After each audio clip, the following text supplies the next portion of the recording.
Well, hello, everyone. From the Penn Institute for Urban Research and the Volcker Alliance, this is Special Briefing. I'm Bill Glasgall in Rhode Island today, and I'm here with my co-host, Penn IUR co-director Genie Birch, who's joining us from Florida. Hello, Genie. Good morning. How are you? I'm just great, and I'm excited about today's topic, which is a really critical one: the future of mass transportation. As the second Trump administration eliminates thousands of federal jobs across government and shrinks or tries to eliminate entire departments and agencies.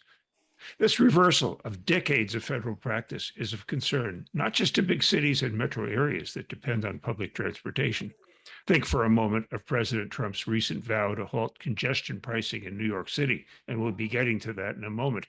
But consider also the role played by airports and railways. Transportation, after all, is the plumbing of the U.S. economy, and today's decisions affect us all. And before we go any further, I just wanted to say that this program is a bit of a tribute to our good friend, the late Dick Ravitch, Volcker Alliance board member, Penn IUR fellow, friend of Genie.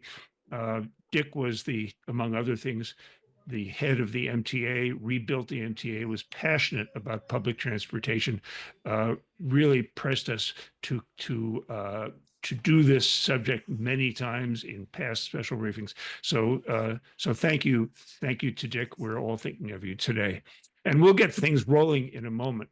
But first, this word. Special briefings are made possible by funding from the Travelers Institute, the Volcker Alliance, and members of the Penn IUR Advisory Board. We're coming to you live on the Penn IUR and Volcker Alliance websites and also on the Special Briefing podcast. And we value your input, and we've taken your questions in advance, and we'll address them later in the program. And we got a lot of questions, unusually a lot. So we got plenty of time for it. And now let's get the trains rolling, literally, figuratively. We'll lead off with our good friend, Polly Trottenberg, former Deputy Transportation Secretary in the Biden administration and New York City Transportation Commissioner before that. Next, we'll hear from Leslie Richards, who's been a huge help in putting this program together. Thanks, Leslie. Leslie is the former CEO of SEPTA, Philadelphia's transit network, and a professor of practice at Penn's Weitzman School of Design. Following Leslie, we'll get a West Coast perspective from transit industry and CalDOT DOT veteran Randy Iwasaki. Too many important positions to mention in 2 seconds. So thank you, Randy. From Chicago, please welcome David Greising, president of the Better Government Association and my former Business Week colleague for many years. And then for the view from the muni market, where mass transportation gets financed, we'll hear from Kurt Forsgren, another a repeat panelist here. Kurt is managing director and transportation guru at S&P Global in Boston. Welcome to you all. And now let me hand the mic over to Polly Trottenberg. Polly, it's quite a shift from when you were in the Biden administration. What we're seeing now, what in the world is going on? Well, thank you, Bill. Thanks, Bill and Jeannie, and thanks for setting up this great panel with so many really distinguished experts and practitioners to discuss the future of mass transit. It's a cause I've certainly devoted a lot of my career to, and thank you and homage to my friend and mentor, Dick Ravitch. Look, as a recent Biden administration official, I think maybe it's helpful for me to kick us all off with a bit of stage setting and, admittedly go back in history a little bit, because I am proud to have served in an administration that made supporting mass transit one of our highest priorities. Many folks know, you all recall, when we came into the office in 2021, we were still in the height of the COVID-19 pandemic. Transit systems were struggling across the country. One of the first things my administration did was oversee the passage of the American Rescue Plan, which provided over $30 billion to support mass transit systems nationwide. We then passed something which is really our pride and joy, the Bipartisan Infrastructure Law, resulting in the largest 5-year investment in mass transit in American history, by far. $108 billion. That was coupled also with the largest investment in rail, passenger, commuter, and freight, a 5-year investment of $102 billion. We also added funds to major discretionary programs like RAISE and Reconnecting Communities that also provided dollars for transit and rail projects. And I'm happy to say we really put those dollars to work, and some of my colleagues on this call, and I'm sure in the audience, were partners in that. formula fund dollars for urban, suburban, and rural systems, funding state of good repair, station accessibility, and of course, capital investment grants. We funded hundreds of new transit projects around the country. I'd say in every major city and most smaller communities too. And to do that work, we want to talk about governance here today. The Federal Transit Administration hired staff all across the country. And at USDOT, we stood up a new robust technical assistance program to help every community better access and manage those federal dollars. Our administration believed that our nation's transit systems were economic drivers, crucial for workers and employers, for our national manufacturing base, and for local and regional economies. They're one of the key sources of social and economic mobility in American society. They connect people, as we all know, to jobs, education, healthcare, and other opportunities, and help improve air quality and tackle climate change. But the question we now face, Bill, that you teed up, what happens to mass transit in the current administration with a dramatically different political orientation, different policy priorities, and budgetary and organizational goals? And I want to reflect just a bit on the shorter term challenges and the longer term outlook. In the short term, I think, as probably a lot in this audience know, and I'm sure you'll hear from our panelists, the administration has frozen funding for some transit projects and just released guidance to review and potentially rescope or cancel discretionary programs going back as far as 2021 that address climate, equity, environmental justice, and cycling and electric vehicles as well, if the project sponsors have not yet signed grant agreements and obligated funds. And look, obviously, some of the things on that list are key elements in many, many transit projects. That said, I think we're waiting to see what the practical effects will be. I'm proud to say in my administration, we worked very hard and we tried to innovate in getting grant agreements signed and dollars obligated. So my hope is that a lot of the previously announced projects will potentially not be subject to this new guidance. And I have to say, this is kind of a first in, I think, American surface transportation policy. All new administrations, when they come in, of course, set new policy priorities. But I think this is the first time an administration has tried to cancel or rescope projects en masse that have already been awarded funding through a competitive application process. I think it adds a new level of uncertainty for a federal surface transportation program that typically operates in somewhat stable ways in 5-year cycles of congressional authorization and funding. And just to add to that complexity, the grants must now undergo what appears to be a new labor-intensive review process. While the current administration is also seeking, as we all know, to reduce agency staff at the Federal Transit Administration and elsewhere at USDOT. We also know advocacy groups in the courts are pushing back on that, so we'll see how that plays out. In other areas, Bill, as you alluded to, the new administration is also focused on some specific state and local issues, attempting to terminate New York City's congestion pricing program, ordering a new review of California high-speed rail, writing, for example, to WMATA and Amtrak CEOs about DC-specific crime and security issues within their facilities. And I will get back to congestion pricing. So in the shorter term, I'm sure as this audience knows, we're obviously facing political and financial disruptions and uncertainty for transit systems that are still recovering from and adapting to the new post-COVID travel patterns. In the longer term, the Bipartisan Infrastructure Law expires on September 30th, 2026, which is not that far away. Discussions are already underway here in Washington about what the next reauthorization should look like. Some are already arguing that the spending levels in bill are unsustainable and that the majority of any surface transportation dollars should be given as formula funds to state DOTs, mostly for highways and bridges. Look, it's no question on the legislative front, it is likely to be a very challenging time for transit. We don't yet know what the current administration will propose on reauthorization, but if you haven't read it, I read it for you. In the transportation chapter of Project 2025, this is what it says about transit in its final sentence. With the federal government facing mounting debt, the best course of action would be to remove federal subsidies for transit spending, allowing states and localities to decide whether mass transit is a good investment for them. But I think on that, I will say stay tuned, everybody, as the transportation stakeholders across the country gear up for that legislative battle. Let me just take a minute now to circle back on congestion pricing, which I've actually had the privilege of working on for many years in many roles at the state, local, and federal level. And take a moment just to celebrate, first and foremost, after many years of wrangling to get it up and running. As we all know, congestion pricing started operating in New York City on January 25th. And in a bit more than 2 months, it has been quite successful in reducing congestion, shortening commuter times. It has raised revenue for the MTA. And public support, even from New Jersey commuters, has continued to grow. It's not unanimous, but it has continued to grow. There are, of course, opponents. It's charging for something that people could previously access for free, and that is a hardship for some, and we must acknowledge that. There's a perennial concern that the MTA does not spend money wisely enough and is in need of reform. But overall, most residents in the region are starting to see the benefits of congestion pricing. As I noted before, and Bill mentioned, though, the Trump administration is attempting to terminate the program and has demanded the cameras be shut off by March 21st. The state of New York, the MTA, and US DOT are now in court fighting it out. And I have to say, in many ways, the administration's opposition is surprising. Congestion pricing actually hits several key conservative transportation policy and has often been championed more on the conservative side of the aisle. It uses pricing to allocate a scarce transportation resource, road space in Manhattan, one of the scarcest. It is regional self-help to fund transit, which is something the current administration has stated as a priority. And it was approved in 2019 by the governor of New York and the New York State legislature with the support of the mayor of New York and the city council as well.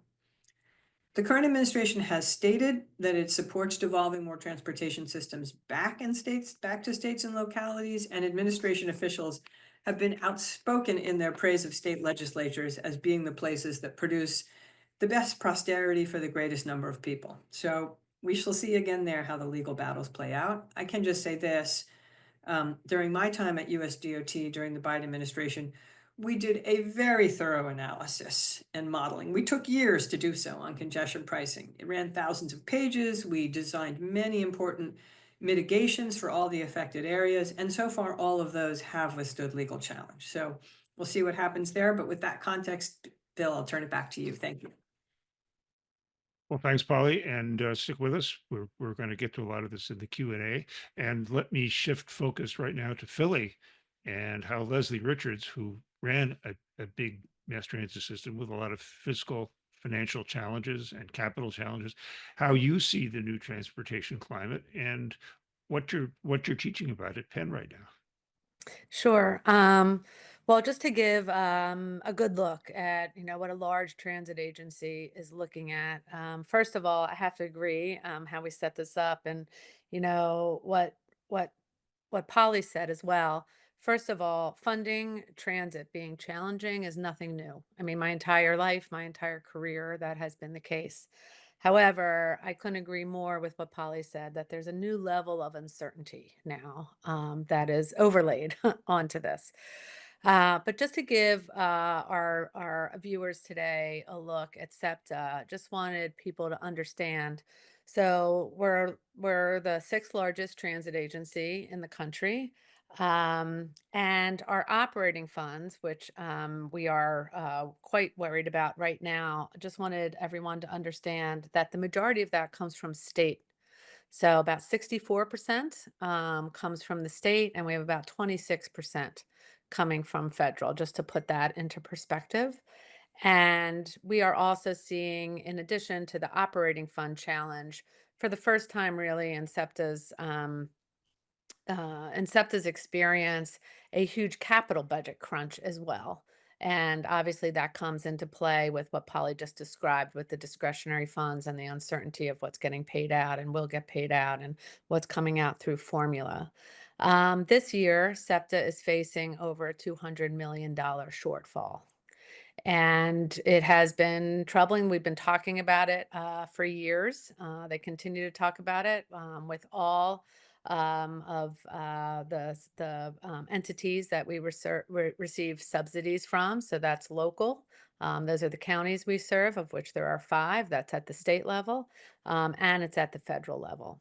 And so we've been discussing about in our class, what is it that SEPTA can do? What should it do to balance the budget? Has to pass a balanced budget when the board comes to their June meeting. And so there are a lot of discussions going on, and they are very tough discussions.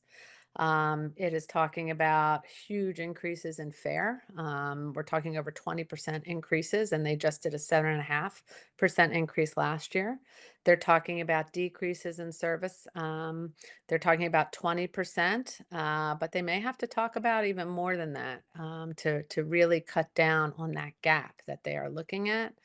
And then, of course, that's going to cross over into capital budget needs as well.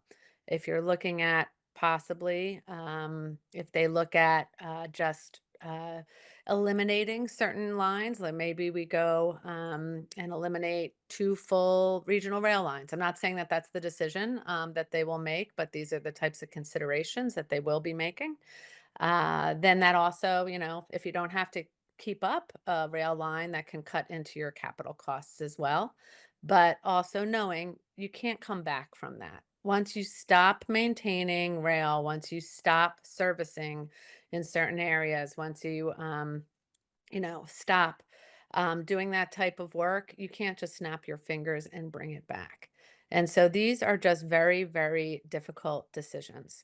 And so we definitely have to look at innovative ways to figure out how do we bring in new revenue? How do we keep ridership going up? And this is happening across the country. And just to remind those agencies that have a lot of their operating expenses coming in through fare box recovery, through ridership, are the ones that are really looking at this fiscal cliff in a way that others are not. And just to put that in perspective, to remind everybody, BART is always given the example as one of the most reliant on fare box recovery before the pandemic, over 70%.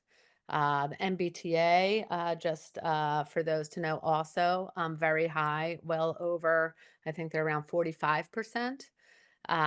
Chicago, just around 40%. SEPTA was at 37% before the pandemic. And I would say now with ridership, we had just hit around 20%.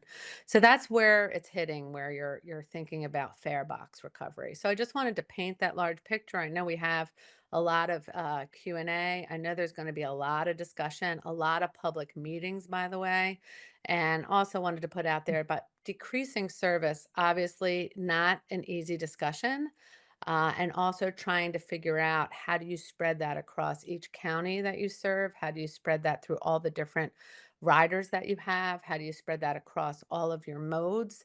There's a lot of, a lot of consideration, a lot of factors to be thinking about.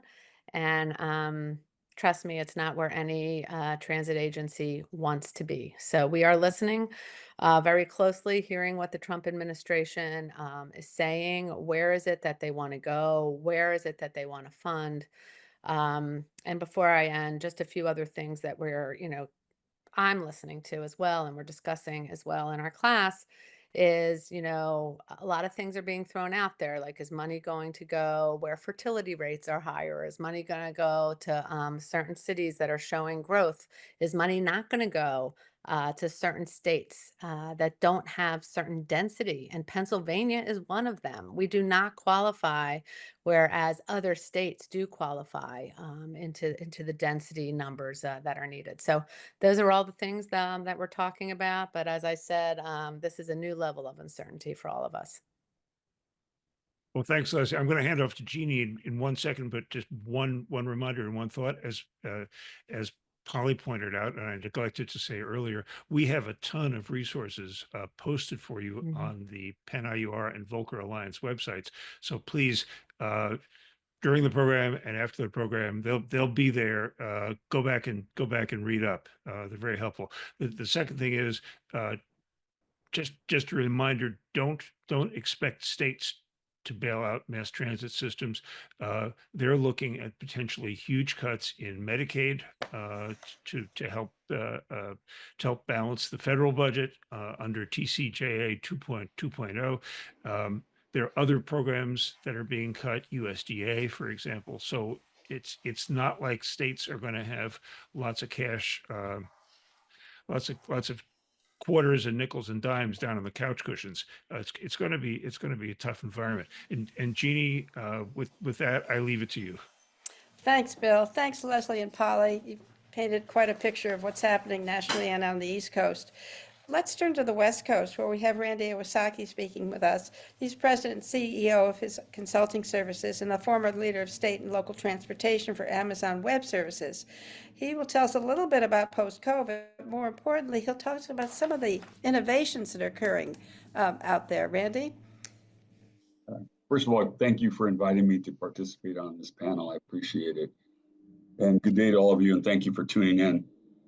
As far as funding is concerned, let me talk a little bit about funding from a West Coast perspective. I checked in with Region 9, and we talked about typically California gets 10% of the funding. And so Fed released its bill yesterday.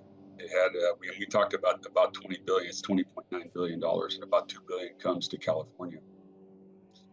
My next question was, what about formula-based grants and then discretionary grants? And the response I got was the formula-based grants are moving forward. It's the discretionary grants that they're working hard on that they have to do extra reviews, as Polly talked about, which creates another layer of bureaucracy and slows the process down to get funding in the hands of the agencies that need it. And so as long as they meet the current administration's priorities, he thinks that they think that they're going to go through. And the response I got from FTA Region 9 was they don't see a big impact in 2025. Now I'm not sure how that's going to relay once we get further into 2025, but that's kind of the optimistic view from a California perspective. And the other thing in California is Los Angeles Basin is preparing for the World Cup, and they're preparing for the Olympics. And Mayor Bass has said that the Olympic trips will be not by car. And so they're making a tremendous investment in transit and the airports in LA. I think we have about $85 billion worth of projects ongoing in Region 9, which includes 4 states. And the only large project that's outside of California is the HART project in Hawaii. So there's investments in California in transit. We're trying to put the transit where people actually want to use it. The ridership in the LA Basin has eclipsed the Bay Area. I live in the Bay Area. I took Bart yesterday to the airport. I'm in Seattle right now, and it was standing room only. So from a transit operator's perspective, that's a great vision. From a consumer's perspective, it was a tight fit yesterday morning. I left at 8:30, and so things are almost back, it seems like to me. I don't know about non-peak, but during peak hours, it's you're jammed in there. And Genie, thank you for mentioning innovation. There's a lot of work being done. I'm a board of advisors for the UC Institute of Transportation Studies, and it's been around since 1947. They do a lot of great research, UCLA, UC Irvine, UC Berkeley, and UC Davis, and they're focused on transit. And so that at our last board meeting, we talked about if there's an augmentation to the Institute of Transportation Studies budget, one of the areas that we're going to look at is reimagining public transit. So what is the research necessary for a new governance structure? How do we better utilize the funding? And we always talk about we need more money. And I think one of the areas that is being looked at is, should there be consolidation? Are there efficiencies, as Leslie was talking about with SEPTA? I watched her successor, Steve, was talking about all the cuts that have to be made and some of the efficiencies that they have gathered from her leadership as well as his.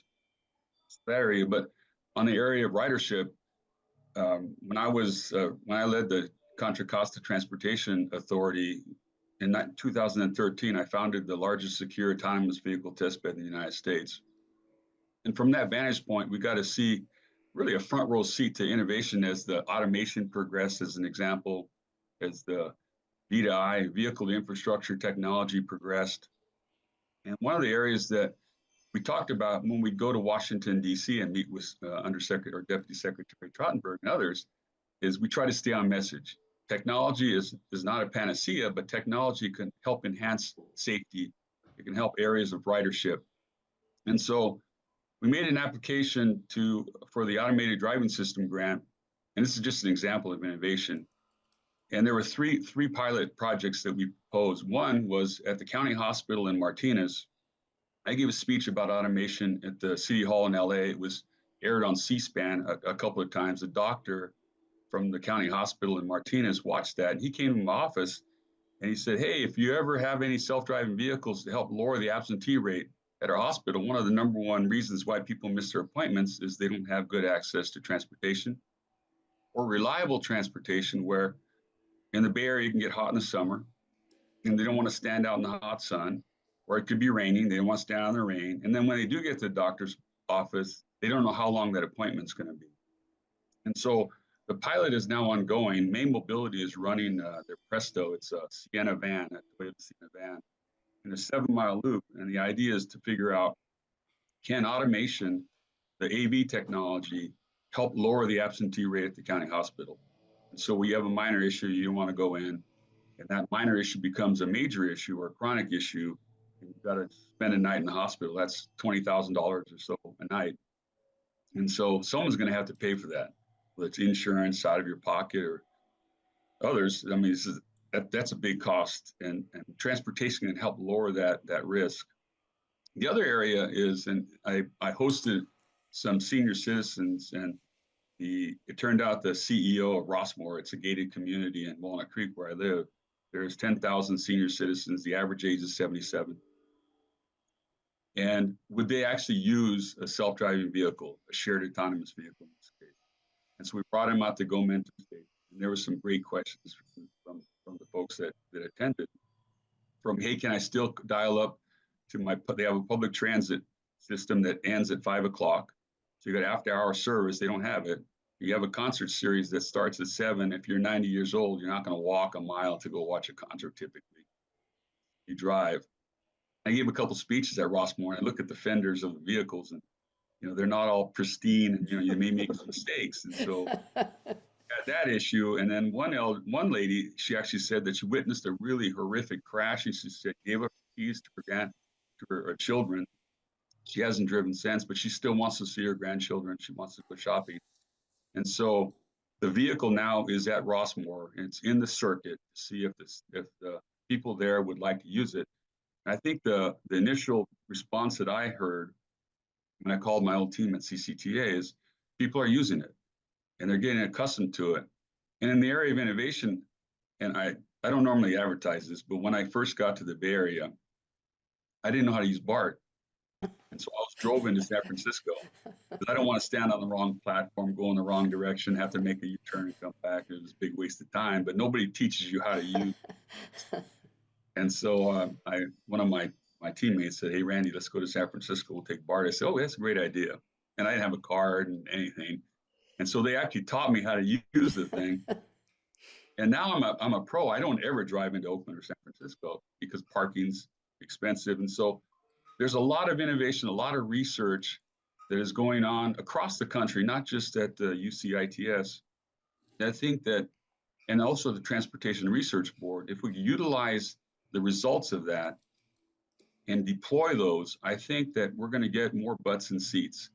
I think the last thing I'll say is when you have certain key performance indicators, like it's schedule adherence. So if you meet your schedules, great. But if you meet your schedule with nobody in the bus, are you really accomplishing anything? And so there's got to be a balance in the right performance criteria that we can use to help enhance our services. And then lastly, in California, I double checked this with self-help counties. So we have 25 counties in California that use sales tax to fund transportation. And the biggest one is LA County. They've got a couple of measures in perpetuity. Like the first 40 years, they generate about $120 billion. And so when you talk funding in California, about 12% comes from the federal excise tax on gasoline. About 23% comes from the state. And they just raised that with Senate Bill 1. But the sales tax generates, and then tolls and user fees and other funds sources locally generate about 65%. And so we're trying to help ourselves in California. We have a large program. We have a lot of people in California that actually, given the choice, would take transit over driving their vehicles because as gas prices go up, I think you'll see more people in transit. Well, Randy, that's really, really interesting. Thank you for your personal confession about BART. And interesting to see the differences in funding formula from various places and what the implications are. And the AV experiments really are very promising. Hopefully the research funding will continue, so we'll see advances in that. But let's now turn to Chicago, the Midwest. David Griesling, President and Chief Executive Officer of the Better Government Association. Tell us a little bit about the metro system there, Dave. Hi, thank you. Thank you for the invitation. Just hearkening the Dick Ravitch references. When I was at Reuters some years ago, I led the team covering the Detroit bankruptcy, and given the financial problems in the state of Illinois and city of Chicago, Dick has always been a voice of wisdom and reason, and somebody I followed very closely over many years. So we miss him. I'm interested in what Polly and Leslie talked about, the uncertainties facing us nationally. And I think Chicago and Illinois are really sort of in the crosshairs of all the changes that are going on. I think they make for an interesting test case for us to discuss. Governor Pritzker and the Illinois congressional delegation, the Democrats at least on the Illinois congressional delegation, wrote a letter to the Office of Management and Budget a couple of weeks ago, just simply referencing the suspension of spending or of known plans to spend on various programs already approved or anticipated. And they added it up and came up with about $1.9 billion worth of programs.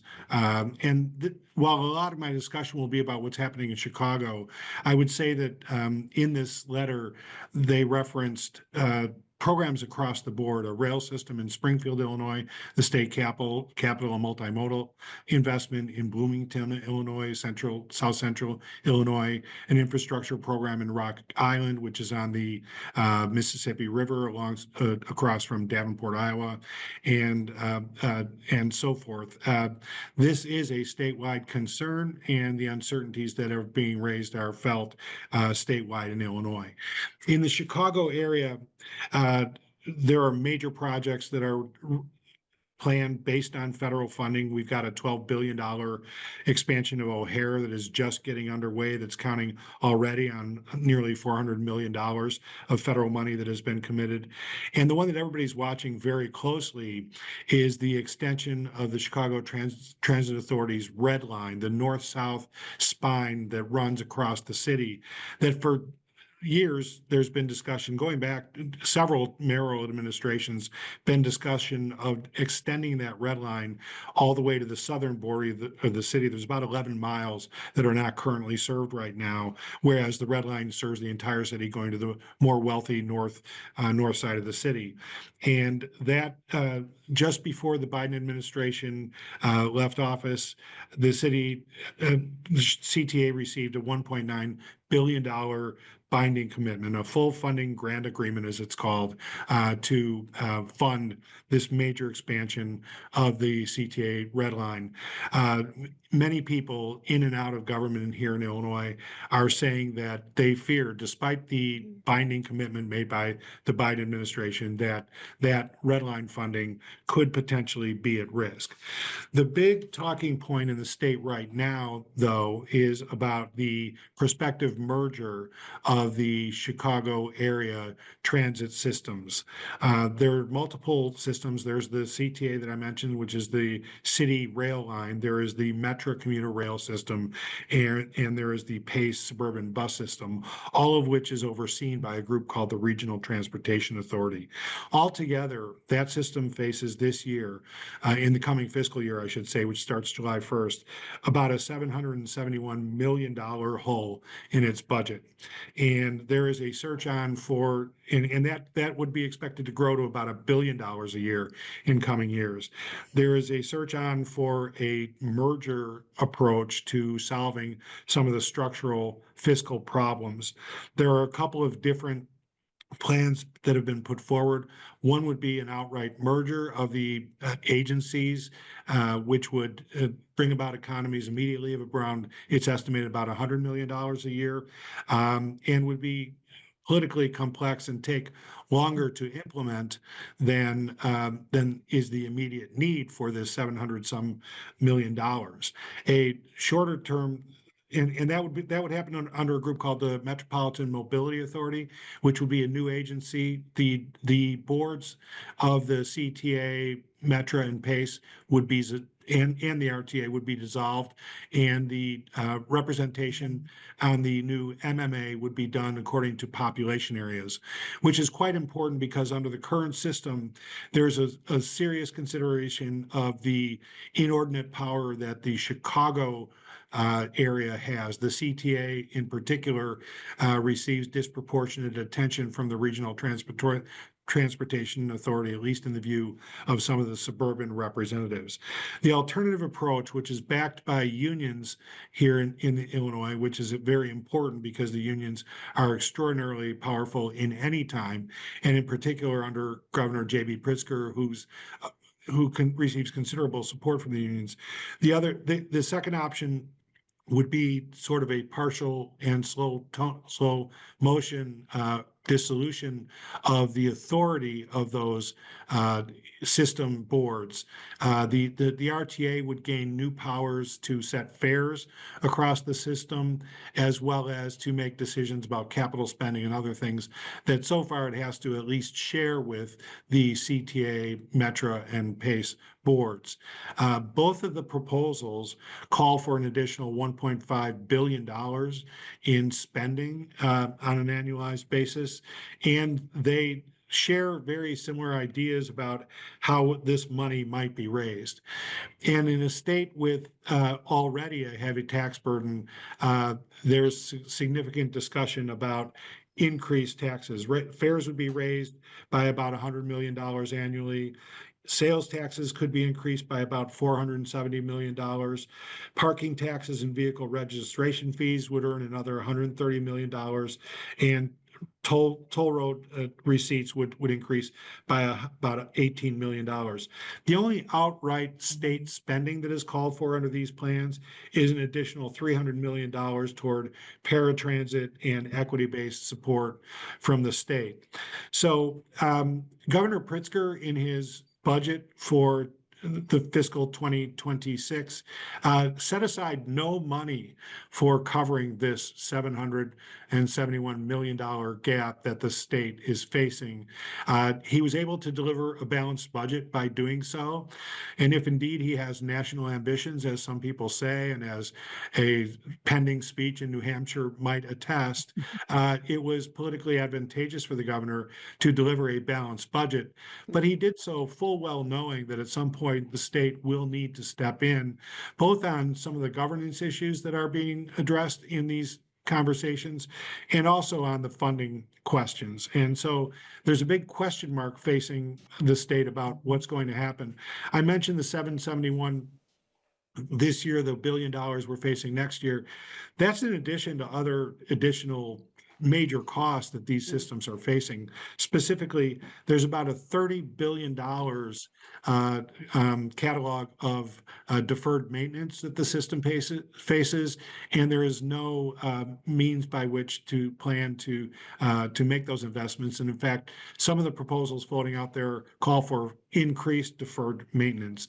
On top of that, there's the CTA in particular faces some significant financial issues, including a pension system that's about 50% funded, and that also needs to be addressed. So in the context of the uncertainty on the federal level, and specifically Illinois Transit seems to be in the crosshairs of the transportation department order issued by Sean Duffy the day after he was sworn in, which would give preference to states or cities that do not have that cooperate, let me put it this way, cooperate with immigration authorities. Chicago is a sanctuary city. Also, states that refrain from instituting mask and vaccine mandates, both of which have been popular in Illinois or were during the pandemic. And then kind of perplexingly, a high birth rate states, and Illinois is not at this point a high birth rate state. So there's a lot of uncertainty about what the federal outlook is in the midst of a significant structural question about the future of transit in Chicago that people think will get settled sometime this year. The General Assembly's spring session expires at the end of May. There's a veto session toward the end of the year in which a supermajority vote is needed in order to pass legislation. But Illinois right now has Democratic supermajorities in both houses of the legislature. So it could well be that this still gets done this year, if not by the end of the spring legislative session, then possibly by the end of the veto session at the end of the calendar year. So we're in the middle of it, and looking forward to the further discussion on all of this. Well, thanks, David. Chicago is an innovative city. It managed to reverse the flow of the Chicago River pretty much on its own, as far as I can tell. So who knows what solutions will come out of this mess. So stay tuned, and stay tuned for more after this brief word. This is a reminder that you're tuned into special briefing from Penn IUR and the Volcker Alliance. Thanks again to the Travelers Institute, the Volcker Alliance, and members of the Penn IUR Advisory Board for your generous support. And don't forget that you can follow all of the archived editions of today's episode and our other special briefings on our websites and on the Special Briefing podcast.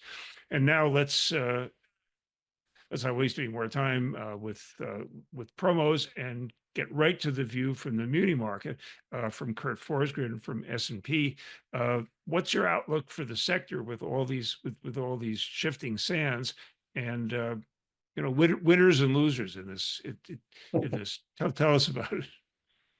Well, thanks, Bill, for having me on and for inviting S&P Global to participate. Yeah, this is a kind of a good setup for me with all the challenges that have been outlined by my panelists here. And I guess to set the stage, and if you rewind back to 2020, we revised our outlook for mass transit to negative for obvious reasons. And while the current national ridership average is about 25% lower than its pre-pandemic levels, we did revise our outlook for transit back to stable just last September in 2024.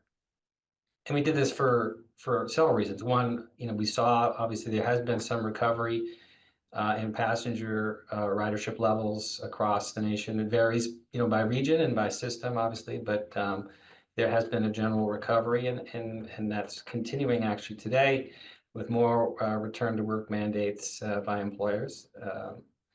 We also saw many operators make sort of service reductions and expense cuts to really narrow the operating fund deficits that they were experiencing as their federal monies that they received during the pandemic were being used, and for the most part have been completely used by most operators. But the most really significant reason we revised our outlook is because we saw and observed really the growth of dedicated tax revenues, oftentimes sales taxes, as was mentioned by Randy, which in some cases, or in many cases, actually outperformed the loss of ridership revenues for many operators. Again, it all gets back to what Leslie was talking about. What's your fare box recovery rate? How much are you gaining to cover your operating expenses from fare box revenues?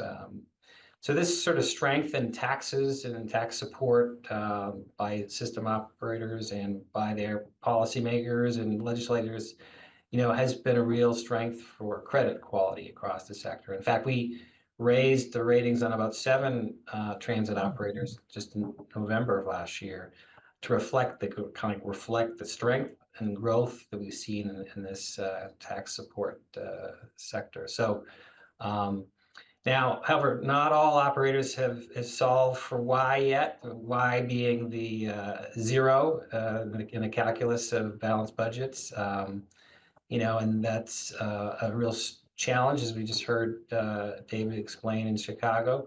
And we actually maintain negative outlooks on 3 mass transit operators for largely the same reason, and that is they have ongoing structural imbalances that they need to solve.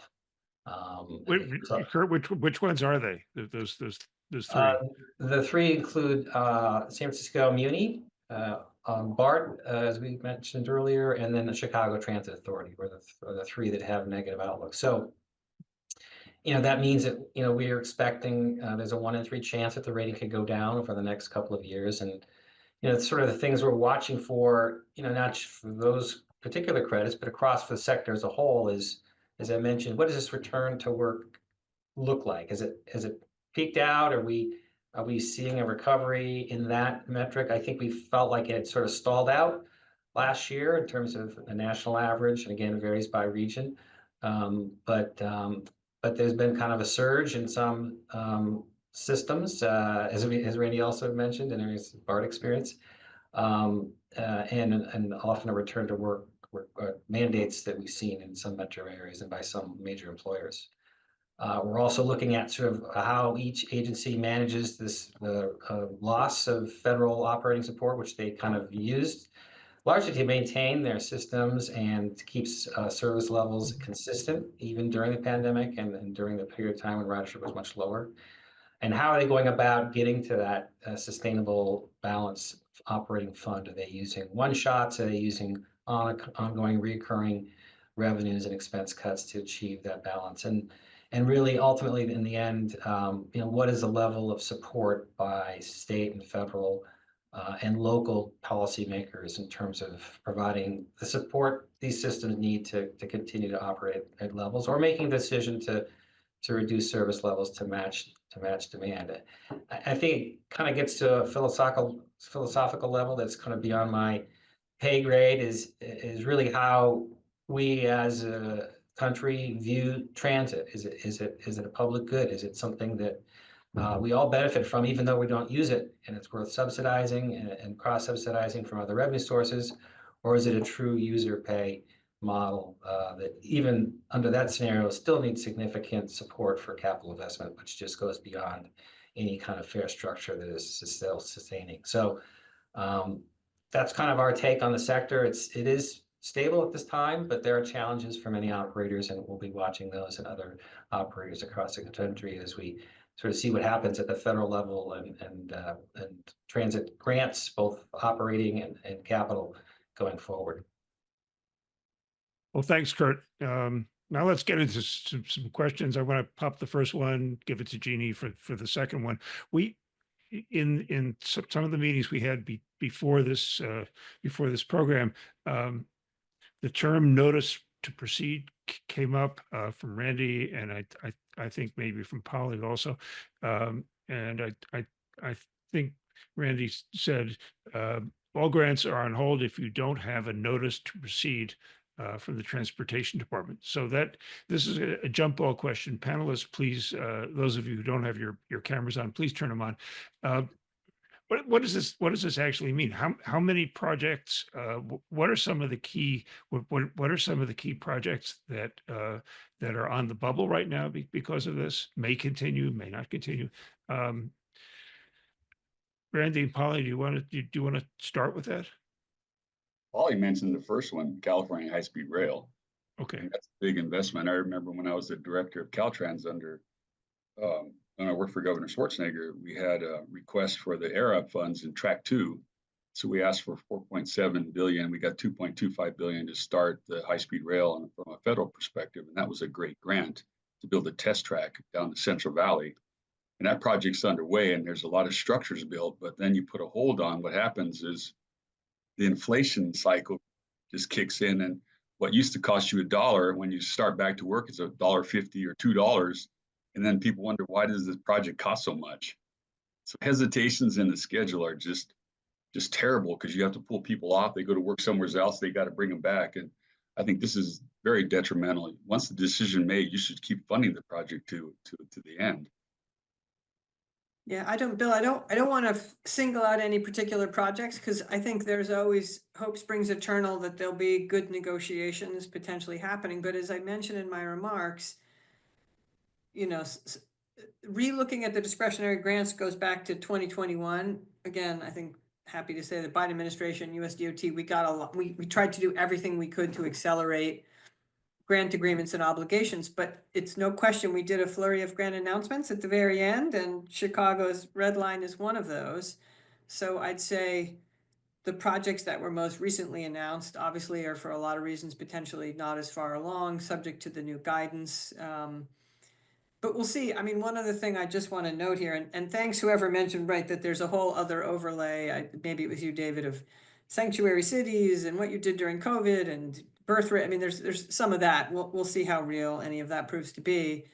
But there is also members of Congress and mayors and governors who will also, I think, weigh in on some of these projects. So I think it will be a complicated dynamic about which of them actually get stalled out. But Randy's right that uncertainty and even slowing things down and having to activate mayors, governors, congressional delegations, contractors move on to other work. Obviously not good for major capital projects that need certainty and budgets and years often to get completed. Jeannie, why don't you take the Yeah. next one? Sure. We've seen a lot of popularity in the past of transit-oriented development. Given that, we're wondering, what's your view on transit-oriented development? Do you think it'll take off, or is it going to slow down, or what do you think? You can turn that to anyone who wants to answer that one. Yeah, I can weigh in a little bit. Okay. Look, I think there's a lot of opportunity there. There's been discussions about P3s. There've been discussions about privatization. There's been discussions, about the business model, which I think is so strong in transit when you look at it in so many different ways. And so I do think that there is, a lot of opportunities. Obviously, certain agencies that own more land around their stations and around that's easier to do.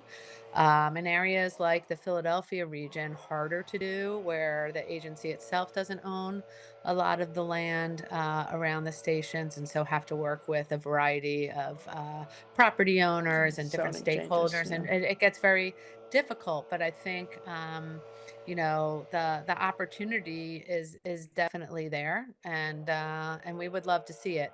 We know that we need the ridership numbers to go up to keep continuing with the business case model as it's been discussed in the last few months, and so having people live closer to transit should make sure that those numbers go in that direction as well. So I think it's very promising, but it's hard to do, and it's definitely not a snap of the fingers that makes it happen. A lot of different moving parts. So Kurt, do you see any of this in your assessments or calculations? Yeah, I think the real challenge has, in my observation, has really been it's a very complicated sort of mix, as Leslie talked about, of land ownership and development rights and who has those rights. There are lots of deep pockets out there that are willing to make investments in transit and development, but they're looking for rates of return, I think, that sometimes may be difficult to reach, especially with lenders that are assuming a fair amount of risk upfront in terms of build out and construction risk. And so I think those have been the stumbling blocks, I guess, from our perspective at S&P, as we've looked at some of these developments and proposals to build transit or development near metro stations. Maybe there's an audience in the baby boomers that say downsize. Count me in. Polly, you've got a view on this, right? I just wanted to I- jump in and say, one of the things we did, and it took a while for a bunch of reasons, was in the Biden administration, we had congressional authorization to fund transit-oriented development projects with two of our loan programs, TIFIA and RIF. And we did finally manage toward the end of our administration to get a couple of those projects announced, one down in Florida, one out in Washington State. But they were, I think, as Kurt is alluding to, quite tricky because there's often a creative tension with transit-oriented development. And I experienced this a lot in New York, and I'm sure Leslie did in Philly and Randy out in California, you name it, which is municipalities want affordable housing. They're not worried about luxury housing right now. That tends to get built on. So there's often a big push for transit-oriented development to naturally be housing that is affordable for workers. And so as Kurt says, then the math on that becomes complicated. You often need to subsidize. People think it's often going to generate money for transit agencies, but often in truth, the math doesn't throw off a lot of income. So I just think there's sort of a political and economic challenge to these projects too. That said, again, in the Biden administration, we got loans up for a couple of them, up and running, a couple promising projects. So there are federal loan dollars now. We'll see if the current administration continues to fund those projects, but there is another source of, again, loan dollars available now at the federal level with very favorable interest rates and long repayment schedules. We have a good we're coming- example successful, Todd, around the Pleasant Hill BART station right across the street from my old office when I worked at the Contra Costa Transportation Authority. But it took about 20 years. Mhm. The building, the residence is filled up very quickly, but the retail that's going to support that took a long time. I think they have 2 restaurants now and a Starbucks, no grocery store close by. And so you've got to put everything together. And I think this is another area where I think transit agencies could take a look at using their land. I look at the Shinkansen, Central Japan Railway, they make money. Why? Because every bento box is sold, they get a piece of the bento box, they get a piece of the development rights around their stations. There's a lot of people that take those those facilities in Japan. It's a good model, I think, to take a look at when you have excess property around your transit facilities. And the last thing is, it also helps with these smart mobility hubs where you can make the handoff to other modes of transportation more seamlessly. Yeah, not to be the disaster maven, but if Congress decides to take away or limit the municipal bond tax exemption, um, there seems to be a lot of pressure on housing, especially on housing finance agencies, on private activity bonds. Some of these transit-oriented developments may be financed through munis that won't necessarily qualify for federal tax exemption treatment. So we're going to see. It's as several people have mentioned, this is a multi-dimensional matrix, and nobody knows how it's going to come out. I want to ask one last question. We're almost at the top of the hour. We've got a couple of questions. I'd like to start with Leslie because one of them was addressed to you. What are your contingency plans, and what not just for SEPTA, but other agency contingency plans for a potential loss of federal funding, operating funding, capital funding? What what I know, Leslie, you mentioned service cuts, but how are transit systems dealing with this? Yeah. Well, look, we always have to talk about the resiliency of our agencies, and so there's always a variety of things. Randy touched on some of the innovations that are being utilized. I know others are looking at the same, whether it's payment technologies, whether it's getting different type of discounted benefits into riders' hands, whether it's using AI to better understand riders' behaviors. In our class, we brought in a Canadian firm who was talking about how they're using AI, not just to count people coming off and on of vehicles so that they can better schedule and plan, but they're also looking at, who's holding a coffee cup, and when I say who, it's just, it's a person, but it's not, capturing the personal information on that person. But that's going to help the agencies, deploy maintenance crews and cleaning crews, like knowing which vehicles had more people coming on with coffee cups or which vehicles had more people with strollers and with children. And so just taking all of that AI information, it's really helping with planning. It's really helping with scheduling. It's allowing things to move a bit faster using technology. Again, making the system easier. It was mentioned before, Randy mentioned that he had to learn how to use the system. It's like, how can you make the system more Mhm. accessible to so many people? In Philly, we're redoing our wayfinding and our signage, so that people know when they get on their system, they won't have any questions of where to go and how to go, and they can feel confident about that. And so all of those things together, along with the very hard decisions, that we've already discussed about looking at where cuts and some of them very hard to come back from. I'll just end these comments with the fact that when you look at cities where people want to live and work, Mhm. they have strong, healthy transit systems.